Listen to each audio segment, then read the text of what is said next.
Ready to swap your morning commute for a trip to the Australian outback? Sign me up. Today's deep dive takes us to Doomadgee, a community navigating a pivotal moment in its history. Our guide is Maree Manly and her book, My Life and Times at Doomadgee. I'm excited to dig into this one. It's not every day we get a first-hand account of life in such a remote and unique community. You'll practically feel the red dust between your toes as we uncover what life was like during this era of immense change. What makes Maree's experience so fascinating is that she arrives just as the community is transitioning from 43 years under the thumb of the exclusive brethren. Wow, 43 years. That's almost unimaginable. Now, for our listeners who might not be familiar, who exactly were the exclusive brethren? They were this religious group, the exclusive brethren, and let me tell you, they exerted an extraordinary level of control over every aspect of life in Doomadgee. It's almost hard to fathom, right? This wasn't just about religious observance. We're talking about finances, work, even personal freedoms dictated by the missionaries. Precisely. And they really did manage the community's finances down to the last dollar. In fact, when the missionaries finally left in 1983, Maree discovered the community's bank books hidden under a desk in her office. You're kidding? Nope. And these books, they revealed the extent to which residents' wages were controlled. They even deducted the cost of clothing. It's a stark illustration of the power dynamics at play. To think, they controlled their wages and even what they wore. Can you imagine the community's mindset, having to unlearn that level of control after decades? It really makes you appreciate the community's resilience as they began to rebuild their lives and make their own decisions. Like, take the introduction of the CDEP, the Work for the Dole program. Okay, yeah, the CDEP. While not without its flaws, it provided a sense of purpose, some income, a way for residents to take ownership of their livelihoods. Definitely a significant step towards self-determination. But even with these changes, Maree paints a vivid picture of Doomadgee's isolation. She even recounts the arrival of the telephone and how, surprisingly, it actually amplified her feelings of being disconnected. That's so interesting. I know. How can something that's supposed to connect you make you feel more isolated? It's really an insightful anecdote that speaks volumes about the community's relationship with the outside world. For Maree, the telephone, this tool meant to connect her with the world, instead served as a constant reminder of the distance, and not just geographically but culturally, that separated her from her own background. It makes you realize that isolation isn't just about physical distance, is it? It's about a sense of belonging, of shared experiences. And speaking of shared experiences, imagine living in a place where the thermometer regularly hits 52 degrees Celsius. Maree doesn't sugarcoat the realities of the climate. Wow. 52 degrees Celsius. Yeah. It's about 105 Fahrenheit for those keeping It's hard to overstate the impact of those temperatures. The sheer relentlessness of that kind of heat, it makes you question how daily life was even possible. And yet, life in Doomadgee went on. They adapted, they innovated, they found ways to thrive despite these challenges. One of those adaptations, which I found particularly fascinating, was the community's use of a secret language. Oh, you're talking about their system of hand and eye communication. Right, yeah. I love that story. It speaks to their deep-rooted desire to preserve their cultural identity, even under the most oppressive circumstances. Imagine developing a whole system of communication the missionaries didn't even know about. Imagine the resilience of a community that can create and sustain their own covert language. It speaks to their deep connection to their heritage, wouldn't you say? Absolutely. And this determination to hold on to their traditions wasn't limited to language. Like Blue Bob, for example, the local medicine man. Even with the missionaries promoting Western medicine, Blue Bob's traditional healing practices remained an integral part of the community's life. It illustrates their resourcefulness and their understanding of the land, passing down knowledge through generations. Speaking of traditions, let's talk about cutmurray, their traditional underground cooking method. Maree raves about the food. She describes it as Mother Nature's slow cooker. It's amazing how they were able to maintain those culinary traditions, and it wasn't just about sustenance. The artistry involved in their cultural practices is remarkable. Maree describes the women weaving these intricate bags and mats from kangaroo grass and pandanus leaves. That's some beautiful... They were. These objects weren't just practical. They were expressions of their heritage, a tangible link to their ancestors. It's incredible how much of their culture they preserved, despite the pressure to conform.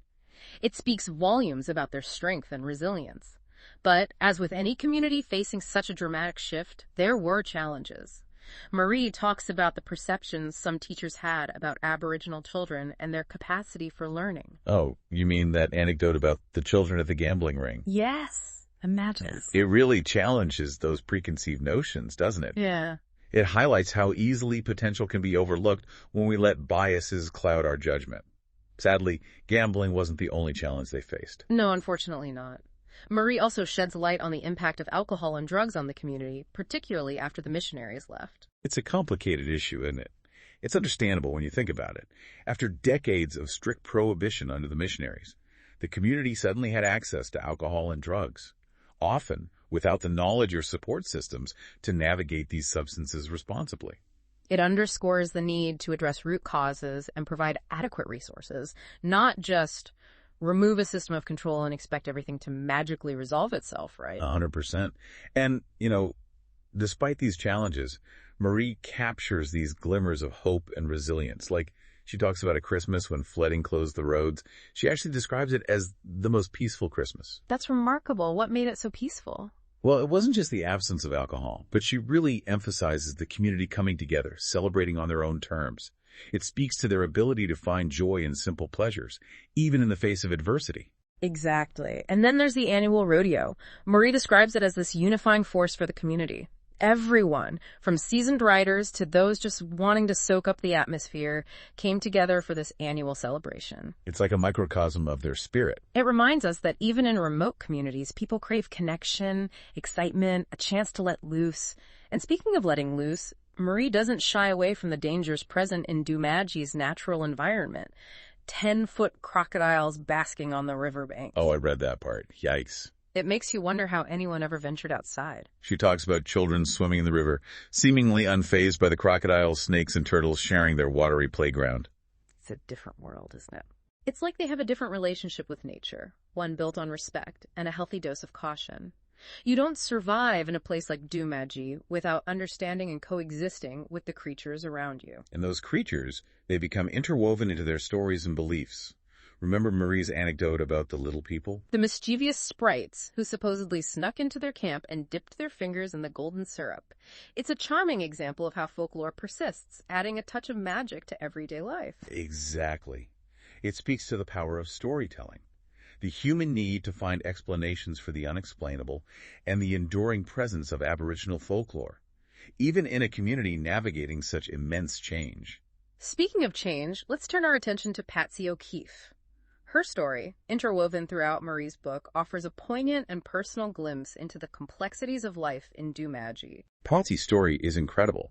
What's striking is how it mirrors the broader societal shifts happening at the time. Forced into marriage at a young age by the pastor, a common practice then, her relationship with her husband Rodney seems to defy the odds. It's a testament to the human spirit's ability to find love and connection, even within systems that try to dictate such personal aspects of life. Absolutely. And Patsy's story also underscores the lasting legacy of those systems. She recounts how her father, even after winning the lottery, was still bound by the restrictions imposed by the Aboriginal Act. A piece of legislation, mind you, that was intended to control the lives of Aboriginal Australians. It's a stark reminder that true equality requires more than just the dismantling of overt control. It necessitates addressing the systemic inequalities woven into the very fabric of society. Couldn't agree more. But, despite these challenges, Patsy's story is one of resilience and triumph. Becoming a grandmother to 15 children and working for Save the Children, she used her experiences to empower other families in her community. It's a beautiful example of turning personal hardship into a force for positive change. Her story truly highlights the strength and importance of community in Doomadgee. And this sense of community is evident in so many aspects of life there. Like, remember when Maree needed to take her dog, Fergie, to the vet in Mount Isa? Oh, right. Talk about going the extra mile for a furry friend. It was the outback version of Uber. Gordon Tate, the resident with a plane, he stepped in to provide affordable transport to those who couldn't afford the exorbitant rates charged by commercial airlines. It speaks volumes about the spirit of resourcefulness and generosity that defines Doomadgee. Individuals like Gordon, bridging the gap between remote communities and the resources they often lack, play such a vital role. It really highlights the power of looking out for one another. It's a heartwarming reminder that even small acts of kindness can have a ripple effect, strengthening the bonds within a community. However, Maree's story doesn't shy away from the darker aspects of Doomadgee's past either. Her discovery of the whipping posts that once stood outside the pastor's house is particularly chilling. Oh, that gave me shivers down my spine. Just awful. The fact that this information wasn't openly discussed, that Maree stumbled upon it almost by accident, suggests an attempt to bury this painful chapter. It's easy to understand why they might want to forget. Of course. But as the saying goes, those who cannot remember the past are condemned to repeat it. And that's what makes Maree's work so crucial. By documenting these stories, the good and the bad, she ensures that they are not forgotten. It's about understanding the complexities of the past to create a better future. And sometimes those experiences, even in the midst of hardship, are laced with humor. Like the story about those Flight West pilots complaining about the smell of fried chicken. It's hard to imagine now, but before Flight West, they relied on those old DC-3 planes. Imagine that. The chance to order takeout from Mount Isa must have felt revolutionary. Absolutely. Imagine the thrill of pizza and fried chicken arriving by air. A taste of the outside world delivered right to their doorstep. I think it's easy to overlook those small joys, those moments that punctuate life in a remote community. It reminds us that even in the most isolated places, people find ways to connect, to celebrate, and to savor those little things, just like those movie nights Maree describes, with the whole town gathered under the stars, sharing a meal, watching a film projected on the side of the council building. It sounds magical, doesn't it? These shared experiences, whether it's a movie under the stars or the excitement of the annual rodeo, fostered a sense of belonging and camaraderie. Speaking of camaraderie, Maree observes something interesting about the way the community approached competition. She talks about the fun runs organized by teachers and police, emphasizing how competitive these events were. It's fascinating how these events transcended age and background, bringing everyone together in a spirit of friendly rivalry. Yet, Maree also uncovers a more complicated aspect of competition in Doomadgee. The rivalry between what she calls the full-bloods and the creamy fellas. Right, she does talk about that. It highlights those complexities of identity, even within an Aboriginal community, doesn't it? Absolutely. The fact that they rarely played each other, that this segregation persisted even in sports, reveals these deep-seated divisions that still existed. It reminds us that dismantling prejudice requires more than just changing laws. It requires challenging these deeply ingrained attitudes and biases, even within marginalized communities themselves. Exactly. Despite these complexities, Maree highlights this really unique aspect of conflict resolution in Doomadgee, the paddock showdowns. Oh, yes. Those paddock showdowns where disagreements were settled with a physical fight sound intense. It's a completely different world. They do, don't they? But what did Maree say about their effectiveness? Well, she emphasizes that while this approach might seem jarring to outsiders, it was often surprisingly effective, leading to a resolution, symbolized by a handshake, and allowing everyone to move forward. It's a fascinating example of how cultural context shapes our responses to conflict. While we wouldn't advocate for violence as a solution, it does make you think about these alternative ways of addressing conflict, directly and openly. Maree's experiences in Doomadgee offer us this window into a community grappling with immense change, navigating the legacy of the past while forging their own path forward. Despite the challenges, what shines through is their unwavering resilience, their determination to shape their own destiny. It's inspiring, really. It is. As Maree so eloquently puts it, Doomadgee is a community taking charge of its own destiny. And they remind us that progress and preservation aren't mutually exclusive. They can and must coexist. It's a powerful message. It is. And it leaves us with a lot to ponder, doesn't it? Right. How do we, as individuals and as a society, support communities like Doomadgee in their journey towards self-determination while respecting their cultural autonomy? It's a question worth considering as we conclude our deep dive into Maree Manly's impactful story. A fantastic deep dive indeed. Until nighttime, keep those minds curious, folks.